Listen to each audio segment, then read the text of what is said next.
Financial Argument. Follow us on YouTube. And back with us today, Andy Hoffman, the Marketing Director at Miles Franklin. Andy, thank you so much for joining us today. Oh, it's a pleasure. All ready to go. All right. Well, I'd first like to discuss about Brexit. Now, you've been talking about that this is the most important election in history. Did you want to discuss a little bit about this? Sure. Actually, the article you're referring to was called The Most Important and Precious Metal Bullish Election in History. And the reason being that with, the state of the global economy as bad as it is to start with, it was my belief, and probably many others' belief, that Britain actually broke through all the market manipulation and propaganda, which frankly put the pre-Swiss gold referendum propaganda and market manipulation from 2 years ago to shame, that it would cause, it would accelerate the cascade of social unrest and political revolution around the world. And, sure enough, it has, because within mere days, not only has the impact on the financial markets, particularly the currencies, everyone's focused on stock markets, and I'm focused more on the currency crashes that are going on right now. As a result, you're seeing an exodus of nations lining up to get out of the European Union, which they should. The European Union has probably been the most destructive political entity since communist USSR back in the 70s. And I think it's going to come apart a lot quicker than anyone can imagine. I've said all along the European Union, or more importantly, I focused more on the euro currency. I thought it was a doomed to fail, ill-begotten, experiment in the first place. And it's only 15 years old, and I don't think we'll have a euro. Maybe even as soon as a year from now. If we do, it'll be a completely different euro, because countries are going to be leaving, they're going to be kicked out. And I think it's only a matter of time before, frankly, I think it just takes one more of such referendums to completely end any hope that the European Union may even, try to get together. I think it's going to disband rather violently. Now, there is talk about the potential of the Brexit actually being stopped. The people voted on it, but there's a petition to do a revote. What is your perspective on the efforts right now to stop a Brexit? Well, actually, that petition was already found out to be a fraud, but it doesn't matter. I mean, listen to me, everyone. There will be no revote. There is no turning back. You won't even find at any point, any time this year, a single shred of hope. There won't even be a fake news story, to try to get gold down or something that says, whoa, maybe there is hope after all. There is no hope. Britain is gone. They are as gone as can be. You're going to see political chaos in Europe now as they try to figure out who runs the UK, let alone how it gets divorced from the EU. And no, there's no turning around. This ball is rolling downhill faster and faster with each passing minute. And remember, with each day that the stocks of the world get worse, where you see the banks falling apart and bailouts and discussing further central bank actions, it's only going to push us further away and make the European Union hope be so far in the rearview mirror that no one's even going to recognize it. No, right now this is all going to be about damage control on an individual nation basis, every man for himself, every political party for himself. For instance, you talk about how much that we talked about before this call. This was the biggest loss in powers that be history, and for instance, so badly the powers that be want Hillary Clinton to win because she's establishment. Well, guess what? She lost. She can literally go home right now because this is going to be a landslide for Trump. It probably would have been already, but after the Brexit, again, it's fueling the anti-big government fears. It's fueling anti-establishmentism. And I think around the world, you're going to see a year and maybe many years of chaos. I mean, hopefully controlled chaos. But there won't be any ability for major nations to do anything together that's credible. I was saying on my podcast this morning, they could come out this weekend and say all the central banks in the world have combined their efforts like the superheroes, the super friends, and we're going to do the biggest QE of all time, and we are committed to all do this together. And still, I think it would fall on deaf ears, because right now central bank credibility is dead, big government establishment credibility is dead, and right now it's just going to be an every man for himself for years to come. Now, you mentioned at the beginning how Brexit is basically one of the most bullish things that has happened for precious metals. Did you want to discuss a little bit more about this, why Brexit is so bullish for precious metals? Well, look, it's really more about central banks in general. I mean, their credibility was already on death's door. I mean, what Janet Yellen, the government pulled there May, pretending that they're going to raise rates, which again, I can't emphasize enough. They never said they were going to raise rates. All they did was say what they always say. Yeah, if the economy supports such the move, we'll do it. But it, of course, didn't.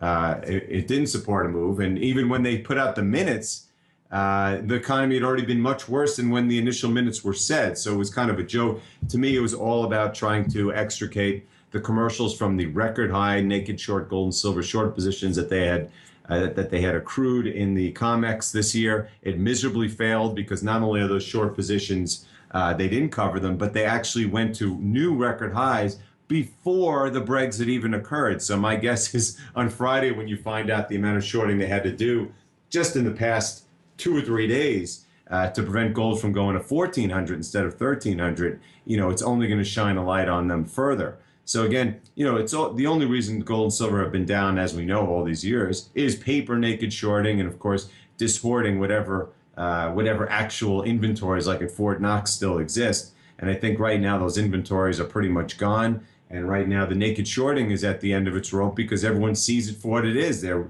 these record of short positions, and it doesn't even hold the price down anymore. So I think that the fear of fiat currencies that Brexit's bringing on, starting with the potential breakup of the European Union. I mean, look at Great Britain. They'll probably benefit from this more than anyone. The pound is down for 15% in the last 2 days, and it barely has blipped up from its low today. So the euro has collapsed.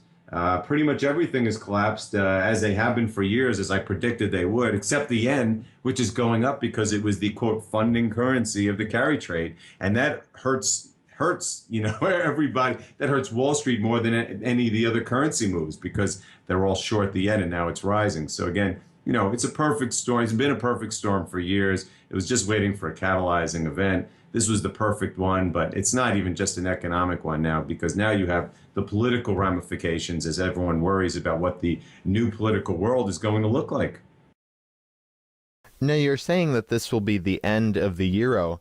How do you see this affecting other currencies around the world? I know in an article you wrote, you said that this not only marks the commencement of the endgame for the EU and the euro, but the end game for all global currencies. Did you want to talk about this? Yeah, I mean, this is what we've been talking about for years. I mean, all fiat currency regimes are Ponzi schemes that collapse. We've had almost 1,000 of them throughout time, and they've all collapsed. We've never before had one where every single currency at the same time was tethered to it. And of course, we've now been at this stage for 40-something years. So the debts that have been accumulated worldwide as a result of all of these years of money printing, not to mention the financial engineering and derivatives that they've invented to leverage all of the money printing, has put us way past the point in our return. So before the Brexit, pretty much every currency in the world was at, near, or in some cases way below its all-time low valuation before the Brexit. Since the Brexit, it's gotten dramatically worse. And that was only 2 or 3 days ago. We're talking about cataclysmic plunges in currencies around the world. The gold price, I would say on average is now at an all-time high. At if you average all the 180 currencies around the world, even the British pound as of yesterday was, I think, British pound gold was about 12% from its all-time high, and the euro maybe 14%, a whole bunch. Rupee gold was only a handful of percent from its all-time gold. Those are the biggest gold buyers in the world, and believe me, they notice this. The yuan is being devalued at its fastest pace since last August, and you know what I wrote about that, the upcoming cataclysmic financial big bang to end all big bangs, because of course the Chinese are going to keep devaluing, and then it'll be ding dong, the Fed is dead, when they are forced by collapsing markets to ultimately lower rates to a negative territory and launch QE4. So I think the race out of fiat currencies has begun, and the race into things that can preserve your value over time, such as gold and silver, and in my opinion, Bitcoin, because we're in a digital world, and I don't think anyone's going to trust any Alan Greenspan could say all he wants about how we should go back to a gold standard. I don't think anyone will ever trust a government to issue anything. I mean, would you trust if the U.S. government said, yeah, we got 88,000 tons of gold. Don't worry. The money we're printing, we'll take care of you. No, I don't think that anyone's going to trust anything. They'll trust gold and silver to preserve their value, and they'll seek new monetary methods as we move forward throughout the decade. So in the short term, do you see, basically, you're saying that the euro is going to fail. Do you see that boosting the value of the dollar for the short term, though? Well, I didn't say the euro is going to literally fail right now. I mean, it could take some time. It could even be, there could be several, it could be a new euro where you have different countries that are in it and out of it. But ultimately, I think that you're not going to even have a euro at all. And again, you say, will it boost the dollar? That's like you'll get these people out there go, whoa, that means gold will go down. And it's like, I wrote an article a few years ago. It said if a nuclear bomb destroyed Europe, which was mocking these people, saying, well, yeah, I mean, if a nuclear bomb destroyed Europe, yeah, the dollar would explode. The dollar index would go to 200. And you'd still have some idiots out there saying, yeah, well, gold's going to go down because the dollar's up. Gold has absolutely, everybody, it has absolutely zero correlation to the dollar index. Why anyone would believe that the dollar, that the gold price would move because of the relationship between the dollar and the euro and the dollar and the yen, two currencies, the first one, which literally won't even be around soon, which is the equivalent of a nuclear bomb destroying Europe, and the second one, which is purposely trying to destroy itself. So no. Yes, it will boost the dollar. As I've said all along, we're the most liquid currency in the world. Throughout any of these crises, money flows into liquidity, not because the dollar is so great or we're such a great country with a great economy and a great military. It's just the most liquid. And that all that does is foster currency crises around the world. And ultimately, who bails them out?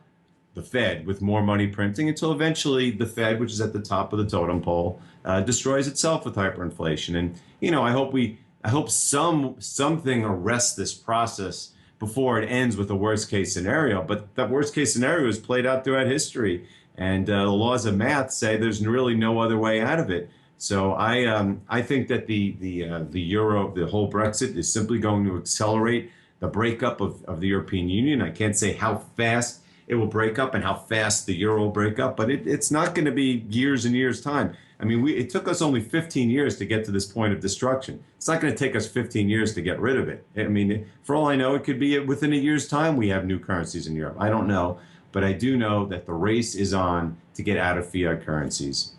And in the short term, do you see Brexit affecting the UK economy negatively?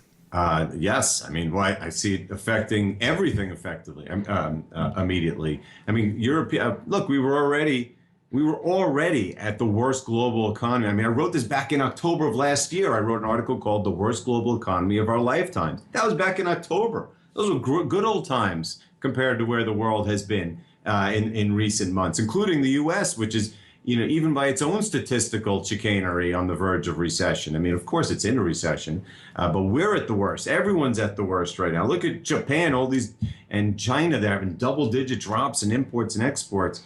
Commodities have collapsed. I mean, this is copper is basically at its lows, going all the way back to the crisis. So that's where we were before the Brexit. Now that we have the Brexit, I mean, European trade, which was already, down to nothing, is going to literally ground to a halt. I mean, between just the chaos of figuring out what's going on, it's going to be almost like a post 9/11 deer in the headlights throughout most of Europe. Certainly in the UK, I mean, God, not only did the UK get kicked out of the Euro, they lost to Iceland in soccer, England yesterday. So, I mean, the people there are going to be just sitting on their hands trying to figure out what's going on next. They just watched their currency fall 15% in 2 days. 15%. Is a first world country over there. So, of course, it's going to ground European trade to a halt. Europe is pretty much the biggest trade bloc in the world. So, how do you think it's going to affect everyone else? So, I mean, I don't think there's a chance in hell that even the best BLS and BEA and other accounting chicanery is going to prevent the U.S. from printing recessions in the second half of this year, a la 2008 and 2009. So, I mean, it's only a matter of time before the Fed is forced to go to negative interest rates in QE4, and that will truly be the end game for all central banking. All right. Well, Andy Hoffman, thank you so much for joining us today. Before we let you go, are there any last thoughts you'd like to add, and where can our viewers find you online? Yeah, the last thoughts. I don't think anyone has been more vocal about these things forever. So I have no last thoughts other than to protect yourself and do it now. And again, Miles Franklin, we've been around for 27 years, A plus Better Business Bureau rating. By the way, we're in the only state, Minnesota, that actually regulates bullion dealers, which is a pretty important thing, given that some of the online bullion dealers have gone bankrupt with people's funds in the last year. In the last 2 or 3 years, actually. I write every day at milesfranklin.com. You can email me at ahoffman@milesfranklin.com, or you can call us at 800-822-8080. Andy, once again, thank you so much for your time. My pleasure. This video was brought to you in part by ReluctantPreppers.com. Click here to watch Reluctant Prepper's latest interview with Bix Weir, where Bix Weir discusses, should preppers really wish for the end of the world?